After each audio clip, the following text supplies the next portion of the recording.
Hello, everyone. Welcome back to Delightful Inspiration, the place where we dive deep into skills that empower you both personally and professionally.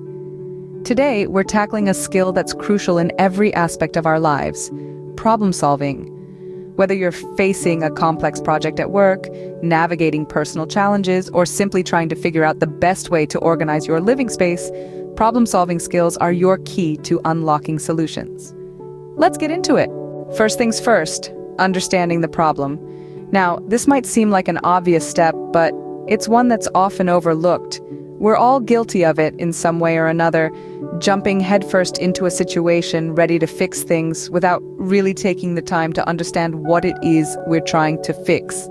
Understanding the problem is like laying the foundation for a house. If you don't have a solid foundation, it doesn't matter how beautiful or sturdy the rest of the house is, it's all going to crumble. The same principle applies to problem solving. If you don't fully understand the problem, you might end up wasting time and resources on solutions that just don't work. So how do you go about understanding the problem?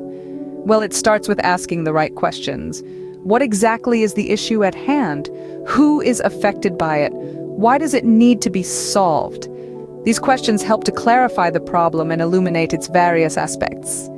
Now, as you're asking these questions, you're not just seeking answers, you're also seeking perspective. You see, problems aren't always one-dimensional. They can be multifaceted, complex, and intertwined with other issues, so it's crucial to look at the problem from different angles and perspectives. You could consider asking others for their thoughts, or even doing a bit of research to gain a broader understanding. But here's the kicker. Sometimes the problem you think you're dealing with isn't the real problem at all. It may just be a symptom of a deeper underlying issue. And that's why understanding the problem is so vital. It helps you get to the root of the issue rather than just dealing with the surface level symptoms. So the next time you're faced with a problem, take a step back. Take the time to really understand what you're dealing with.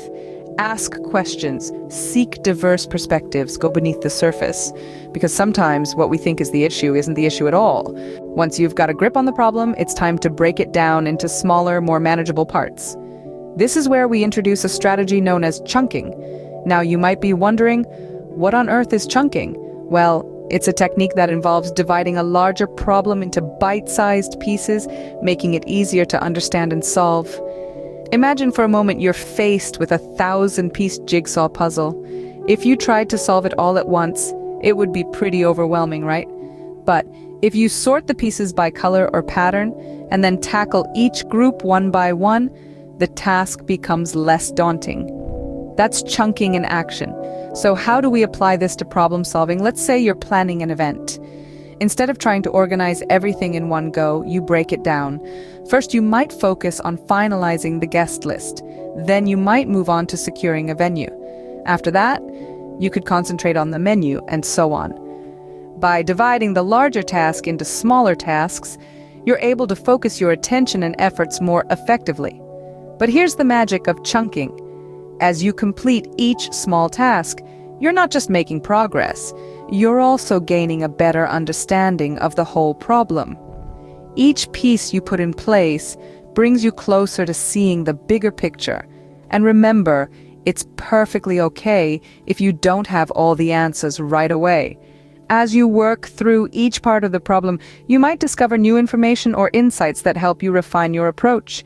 It's a dynamic process, and that's part of what makes problem solving so fascinating. So, to wrap up this segment, let's remember that tackling a big problem doesn't have to feel like climbing Mount Everest. By breaking it down into smaller, more manageable parts, you can take it one step at a time. And before you know it, you'll have reached the summit. As the old saying goes, the journey of 1,000 miles begins with a single step. It's all about taking one step at a time. With a clear understanding of the problem and its components, it's brainstorming time. This is where you let your imagination run wild.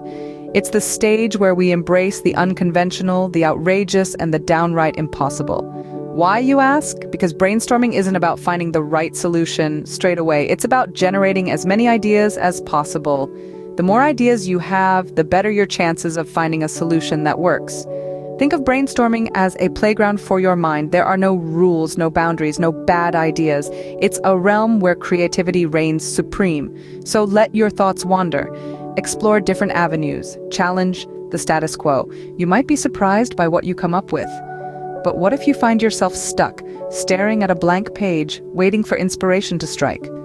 Don't worry, it happens to the best of us. One strategy is to change your environment. Step away from your usual workspace. Go for a walk in the park, visit a coffee shop, or simply move to a different room. A change of scenery can do wonders for your creativity. Another strategy is to involve others in the brainstorming process. Two heads, as they say, are better than one. Others can offer fresh perspectives, challenge your assumptions, and spark new ideas. So, don't be afraid to ask for help. Whether it's a colleague, a friend, or a family member, they might just provide the spark you need. Remember, the goal here isn't to come up with the perfect solution right away, it's to generate a wide range of ideas, no matter how outlandish they may seem. Later, you can sift through these ideas, refine them, and see which ones hold the most promise. So, get out there and start brainstorming. Let your creativity flow. Embrace the unconventional, and remember, fresh surroundings and new perspectives can spark those aha moments. Now you've got a list of potential solutions. It's time to evaluate them. This is where your critical thinking skills really come into play. You've brainstormed a whole host of possibilities, but the question is, which one will work best? Consider the pros and cons of each solution. What are the potential benefits? What are the drawbacks? No solution is perfect, so weighing up the positives and negatives is a crucial step in making an informed decision. Next, think about feasibility. There's no point in choosing a solution that's impossible to implement. Does it require resources you don't have? Is it too time-consuming? Is it realistic given your current circumstances? These are all important questions to ask. Also consider the potential impact of each solution. If implemented, what changes will it bring about? Will it solve the problem at hand or merely address a symptom of it? Could it possibly create new problems? Try to anticipate the ripple effects each solution might have. Once you've done a thorough evaluation and selected the most promising solution, it's time to take action. Start by outlining the steps you need to take to implement the solution. Gather your resources, set a timeline, and get to work. But remember, action doesn't always lead to immediate success. There may be obstacles and setbacks. The first solution you try might not work, and that's okay. This is where resilience comes into play. Don't be disheartened. Instead, see it as an opportunity to learn and grow. Reflect on why the solution didn't work.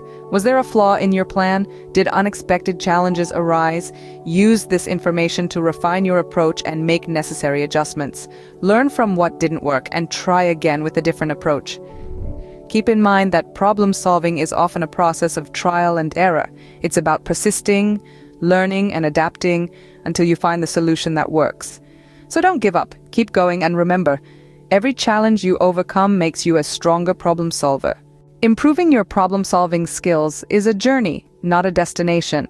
Each challenge that life throws your way is not a hurdle, but a stepping stone, an opportunity to flex your problem-solving muscles and learn something new. The more problems you solve, the stronger your problem-solving skills become. It's like a workout for your brain, and just like physical exercise, the more you do it, the better you get. Remember, there's no such thing as a perfect problem solver. We all have our unique ways of tackling issues, and that's okay. What matters is that we're constantly striving to improve, to learn, and to grow. That's where the real magic happens. And there you have it, the habits that highly organized individuals live by. It's not about perfection, it's about progress. Start small, be consistent, and you'll see a big difference in how you feel and function every day. If you found these tips helpful, don't forget to like, share, and subscribe for more content like this. Until next time, stay organized and keep thriving.